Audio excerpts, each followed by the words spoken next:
അബി, മുകളിൽ നിങ്ങളുടെ റൂമിൽ നിങ്ങളെ കാത്തിരിക്കുകയാണ്. നിങ്ങൾ ചെന്ന് റെസ്റ്റ് എടുക്ക്. അതെ അബി, നിങ്ങൾ തിരിച്ചു വന്നോണ്ട് ഈ വീടിന് ഐശ്വര്യം വന്നു. പോയി റെസ്റ്റ് എടുത്തോളൂ. ബാക്കിയൊക്കെ സാവകാശം സംസാരിക്കാം. നിങ്ങൾ ചെല്ലു കുട്ടികളെ, ചെല്ലു. വരൂ വസുന്ധര, നമുക്ക് റൂമിലേക്ക് പോവാം.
ഏട്ടാ,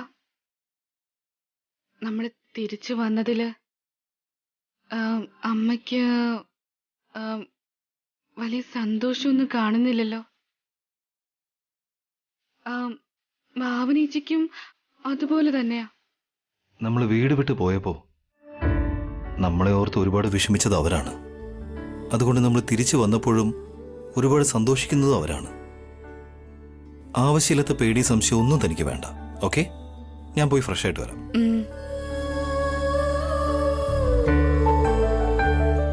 എടാ ഭാസ്കരേ, ആകില്ലേ, നിങ്ങളോടൊരു കാര്യം പറയാൻ ഞാൻ മറന്നടാ. നിങ്ങൾ വീട്ടിലില്ലാതിരുന്നപ്പോ നിങ്ങളെ ഫ്രണ്ട്സ് ആരോ വീട്ടിൽ വന്നിരുന്നു. ഏട്ടത്തി, അതിനവരെ തിരിച്ചയച്ചില്ലേ? എന്ത് ചെയ്യാൻ ഏടത്തി, അവരെ കാണുമ്പോ ഞാൻ ഇവരുടെ ഭാവി കാലമാ കൺമുമ്പിൽ കണ്ടത്.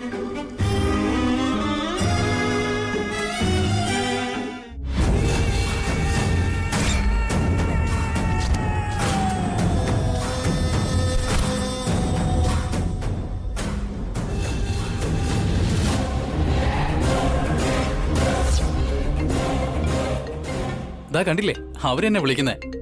അവർക്ക് 100 ആയുസ കേട്ടോ. ഹലോ ഡാ, നീ ഇതെവിടെയാ? സോറി, എന്റെ ഫ്രണ്ട്സ് എന്നാ കരുതിയത്. നിങ്ങളാരാ?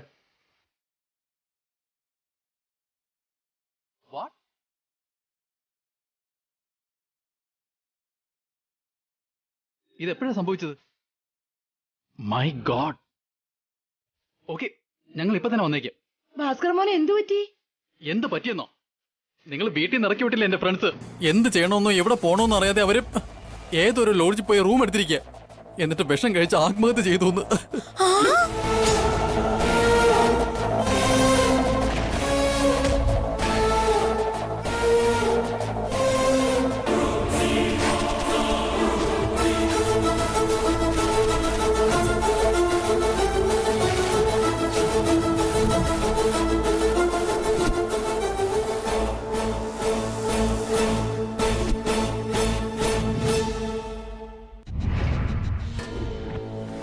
അയ്യോ, അവരങ്ങനെ ഒരു കാര്യം ചെയ്യുമെന്ന് സത്യമായിട്ട് എനിക്ക് അറിഞ്ഞൂടായിരുന്നടാ. പാവം, നമ്മുടെ അടുത്ത് അഭയം തേടി വന്നവരെ വായി തോന്നിയതൊക്കെ വിളിച്ചു പറഞ്ഞ് തിരിച്ചയച്ചു അല്ലേ?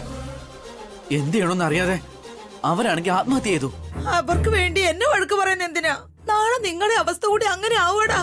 ഒന്നും കയ്യിലില്ലാതെ തെണ്ടിത്തിരിഞ്ഞ് നിങ്ങളെ ഗതിയും ഇങ്ങനെയാവും.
നിങ്ങളുടെ അവസ്ഥ കൂടി അങ്ങനെ ആവൂടാ. ഒന്നും കയ്യിലില്ലാതെ തെണ്ടി തിരിഞ്ഞ് അലയേണ്ടി വരും നിങ്ങൾ.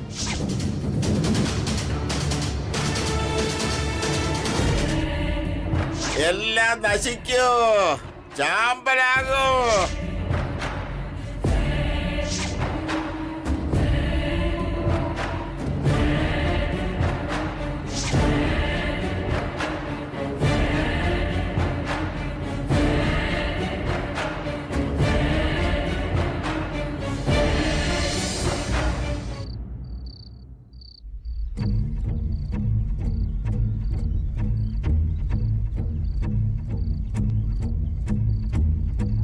എന്താ ഇത്? എന്നോട് പറഞ്ഞിരുന്നെങ്കിൽ ഞാനും കൂടി അടുക്കളയിൽ വന്ന് സഹായിക്കില്ലായിരുന്നോ? സാരമില്ല വസു.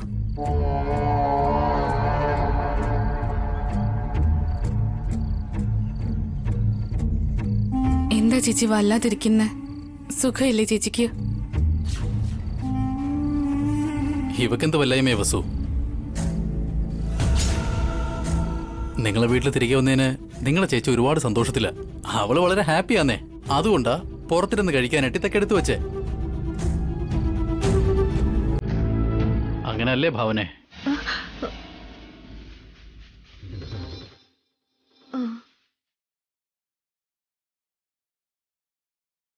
ചില സമയത്ത് സന്തോഷം കൊണ്ട് വാക്ക് കിട്ടില്ല എടുത്തി. ഭാവന എടുത്തി ഇപ്പോ ആ അവസ്ഥയിലാ ഉള്ളത്.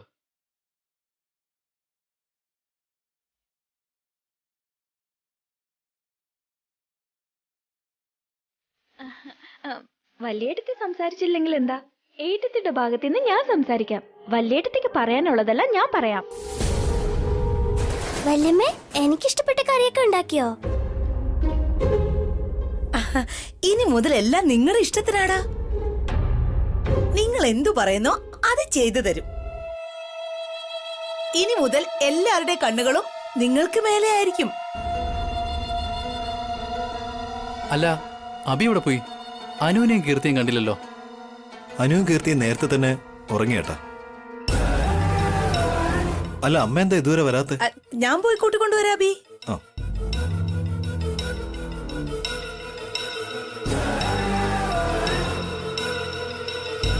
അല്ല, അച്ഛനെവിടെ?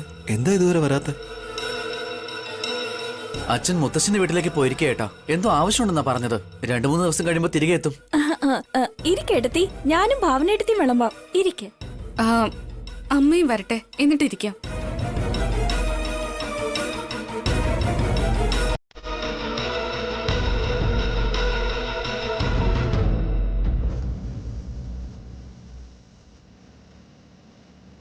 ഭക്ഷണം കഴിക്കാൻ വിളിക്കുന്നു.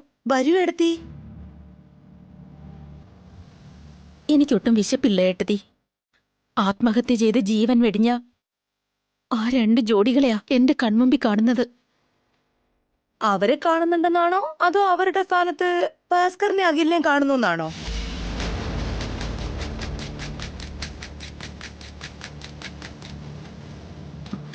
സത്യം പറയട്ടെ ഏട്ടത്തി, ശരിക്കും അവരുടെ സ്ഥാനത്ത് ഭാസ്കറിനെയും അഖിലിനെയാ ഞാൻ കാണുന്നത്. പേടിപ്പെടുത്തുന്ന സ്വപ്നങ്ങൾ കാണുന്നു. എനിക്ക് പേടിയാവുന്ന ഏട്ടത്തി. അഭിയും വസുവും ഭാസ്കറിനെ അഖിലിനെയും ഈ വീട്ടിൽ നിന്ന് പുറത്താക്കിയ ഏട്ടത്തിയുടെ മനസ്സിൽ തോന്നുന്ന ചിന്തകളെല്ലാം സത്യമാകും.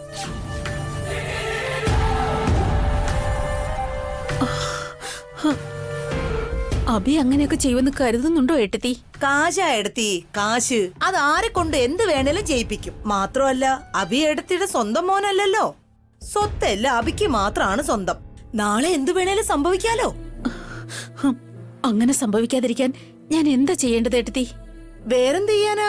സ്വത്ത് 3 ആൾക്ക് പങ്കിടാനായിട്ട് എടുത്തി പറയണം. ആര് പറയണം? വേറെ ആരാ? എടുത്തി തന്നെ പറയണം. ഞാനോ? അഭിയോട് സ്വത്ത് ചോദിക്കണമെന്നോ? എന്താ, അവനെ കുട്ടിക്കാലം മുതൽക്കേ സ്വന്തം മോനെ പോലെയല്ലേ വളർത്തിയേ? അതിനുള്ള അവകാശം പോലും എടുത്തിക്ക് എന്താ ഇല്ലേ? അങ്ങനെയല്ല ഏട്ടത്തി. ഇത്ര പെട്ടെന്ന് അഭിയോട് സ്വത്തുക്കൾ ഭാഗം വെക്കണമെന്ന് പറഞ്ഞാ അവൻ എന്താണ് വിചാരിക്കാന്ന്? അതല്ലേ നമുക്ക് ആവശ്യം. അതെ എടുത്തി, അവന്റെ മനസ്സിൽ എന്താണെന്ന് അറിയണമെങ്കിൽ സ്വത്തിനെ പറ്റി ഓർമ്മപ്പെടുത്തണം. അപ്പോഴേ അവന്റെ തനി രൂപം പുറത്തറിയും. അവനോട് ഏട്ടത്തിക്കുള്ള സ്നേഹം അവൻ ഏട്ടത്തിയോടുണ്ടോന്നുള്ള കാര്യം അറിയാൻ പറ്റൂ. അഖിലിനെയും ഭാസ്കറിനെയും ഈ വീട്ടിൽ തന്നെ നിർത്തുവോ അതോ പുറത്താക്കുവോ എന്നുള്ളത് നമുക്ക് മനസ്സിലാകും. ഇത്രയൊക്കെ സംഭവിച്ചിട്ടും എന്തിനെടുത്തി ചോദിക്കാൻ മടിക്കുന്നേ?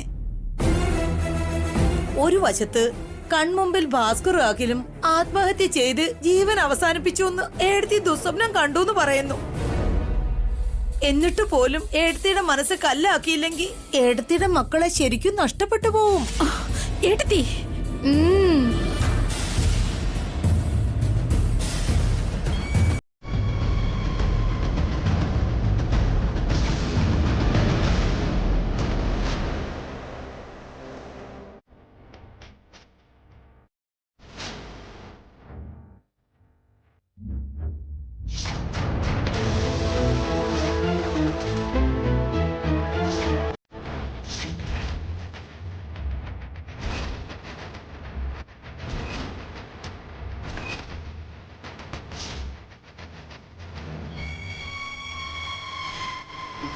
ഇല്ല ഏട്ടത്തി, ഞാൻ അബിയോട് ചോദിക്കാം, ഇപ്പൊ തന്നെ ചോദിക്കാം. എല്ലാരും റെഡിയായിരിക്കും ഏടത്തി, വാ താഴേക്ക് പോവാം.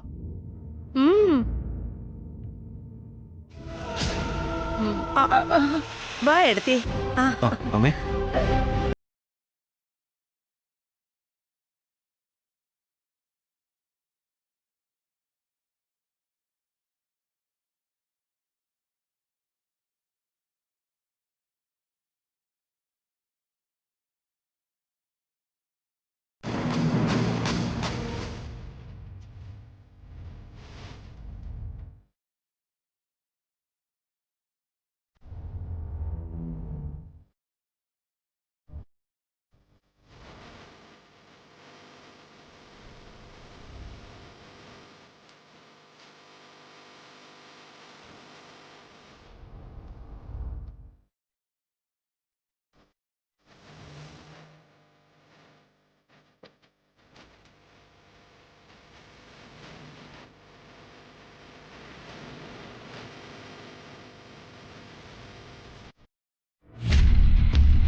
ഞങ്ങൾ തിരിച്ചു വന്ന ഈ സമയത്ത് അച്ഛനും കൂടെ ഉണ്ടായിരുന്നെങ്കിൽ വളരെ നന്നായിരുന്നു.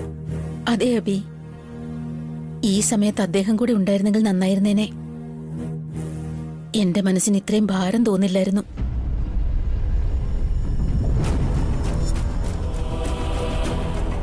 എന്താ അമ്മേ ബുദ്ധിമുട്ട്? എന്തു പറ്റി? എന്ത് പറ്റാനാ അബി? ഇത്രയും നാള് നിങ്ങളുടെ അച്ഛനും അമ്മയും നിങ്ങളെ 3 പേരെ ഒരേപോലെ വളർത്തിയത്. ഇപ്പൊ നീ ഒരു ഭാഗത്തും ഭാസ്കറും അഖിലും മറ്റൊരു ഭാഗത്തും ആയി. അങ്ങനെയൊക്കെ ആരാ പറഞ്ഞേളേമ്മേ? അച്ഛന്റെ അമ്മയുടെ കണ്ണില് ഞങ്ങൾ 3 പേരും ഒരുപോലെ. ഞങ്ങളുടെ കണ്ണില് നിങ്ങൾ 3 പേരും തുല്യരാണ്. പക്ഷേ ലോകത്തിന്റെ കണ്ണിൽ അങ്ങനെയല്ല. പുറത്തുള്ള എല്ലാവരും നീ വേറെ അവര് വേറെ എന്ന് ഇപ്പൊ തന്നെ അറിഞ്ഞു കഴിഞ്ഞു. ആരെന്ത് വിചാരിച്ചാലും നമുക്കെന്താ? ഞങ്ങൾ 3 പേരും ഒന്നാണ്. അങ്ങനെ നീ വിചാരിച്ച മാത്രം പോരാ ബി.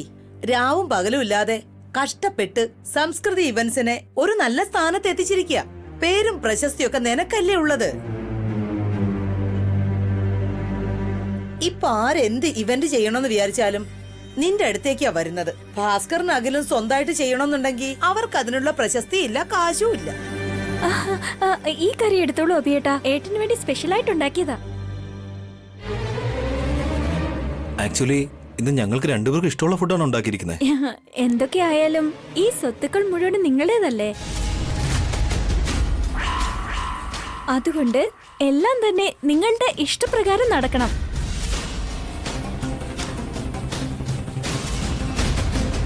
എന്താ കാർത്തിക ഇത്? സ്വത്തിനും ആഹാരത്തിനും തമ്മിൽ എന്താ ബന്ധം? എല്ലാരും തുല്യരായി ട്രീറ്റ് ചെയ്യും. അതേപോലെ സ്വത്തും തുല്യമായിട്ട് ഭാഗം ചെയ്ത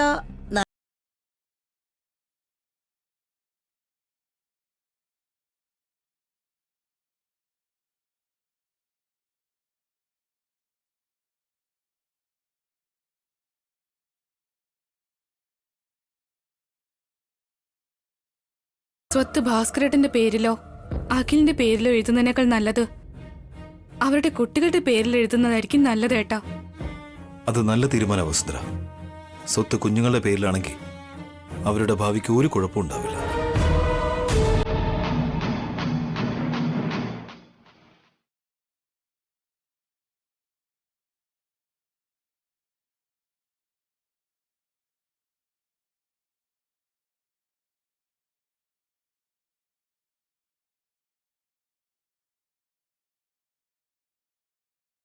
ഞങ്ങൾക്ക് 3 മക്കളാ. സ്വത്ത് മുഴുവൻ 3ആയി ഭാഗിച്ച് അത് തുല്യമായി പങ്കുവച്ചാൽ ഒരു പ്രശ്നം ഉണ്ടാവില്ല.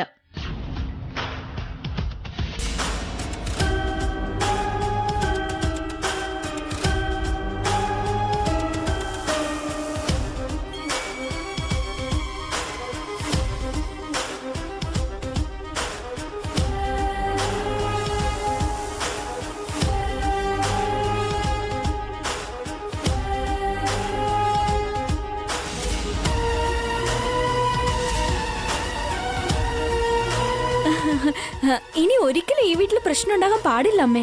അങ്ങനെ എന്തെങ്കിലും സംഭവിച്ചാ ഇത്തവണ അഭിയേട്ടൻ എല്ലാവരും വീട്ടിൽ നിന്ന് പുറത്താക്കുവോ എന്തോ.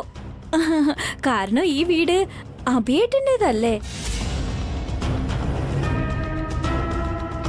നിങ്ങളുടെ അച്ഛനുണ്ടായിരുന്നെങ്കിൽ സ്വത്ത് പങ്കുവെക്കുന്നതിനെ പറ്റി സംസാരിക്കായിരുന്നു.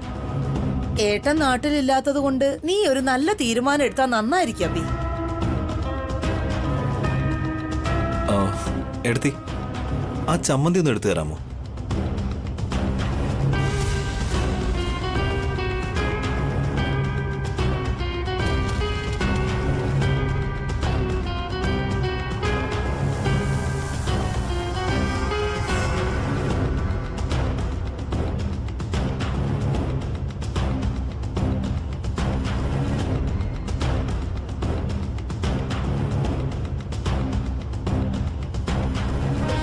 കഴിക്കങ്ങോട്ട്.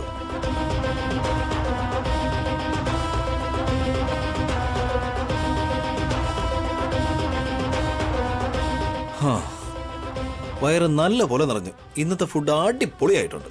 Thank you.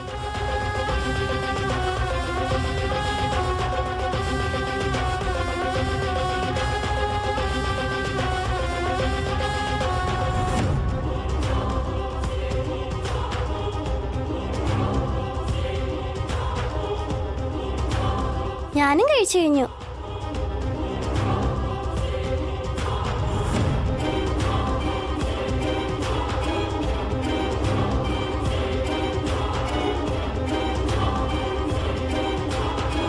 കണ്ടില്ലേ എടുത്തേ, സ്വത്തിനെ പറ്റി പറഞ്ഞ ഉടനെ അഭി ഒരു വാക്കുപോലും മിണ്ടാതെ ഭക്ഷണവും കഴിച്ച് എഴുന്നേറ്റ് പോയത് കണ്ടില്ലേ? ഇതാണ് ഇത്രയും കാലം സ്നേഹത്തോടെ വളർത്തിയ വളർത്തുപുത്രന്റെ തനിരൂപം. അഭിക്ക് ശരിക്കും ഞങ്ങളോട് സ്നേഹം ഉണ്ടായിരുന്നെങ്കിൽ ഉടനെ തന്നെ അവൻ സ്വത്ത് പങ്കുവെക്കുമായിരുന്നില്ലേ? ഞങ്ങൾക്ക് സ്വത്ത് ഭാഗം വെച്ചിരുന്ന ഏട്ടന് താല്പര്യമില്ലമ്മേ. അതുകൊണ്ടാ ഒന്നും മിണ്ടാതെ ഇവിടെ നിന്ന് എഴുന്നേറ്റ് പോയത്. അഭിയേട്ടൻ ഇങ്ങനെ മാറി പോകുമെന്ന് ഞാൻ എന്റെ സ്വപ്നത്തിൽ പോലും ചിന്തിച്ചില്ല. ഒരു സ്വത്തിന് വേണ്ടി ഇങ്ങനെയൊക്കെ നാടകം കളിക്കണോ? ഇപ്പൊ എന്തു പറയുന്ന എടുത്തി? ഇനിയും അഭിയെ തലയിലെടുത്ത് വെക്കാൻ പോവാണോ, അതോ ഇനിയും അവനെ പൊന്നുമോനായിട്ട് കരുതുകയാണോ?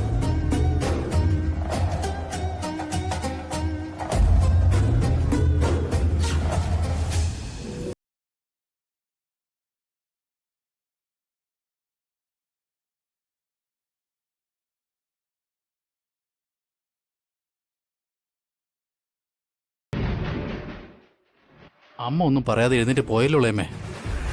അമ്മയ്ക്ക് നമ്മുടെ അടുത്താണോ ദേഷ്യം ഉണ്ടായത്, അതോ അബേട്ടന്റെ അടുത്താണോ ദേഷ്യം? നിങ്ങൾക്കൊന്നും ഇതുവരെ മനസ്സിലായില്ലേടാ. ആഹാരം കഴിക്കുന്ന പാത്രത്തിൽ തന്നെ കൈ കഴുകി പോവാണെങ്കിൽ അവർക്ക് ജനിക്കാത്ത അഭിയോട് സ്നേഹം നഷ്ടപ്പെട്ടു എന്നർത്ഥം.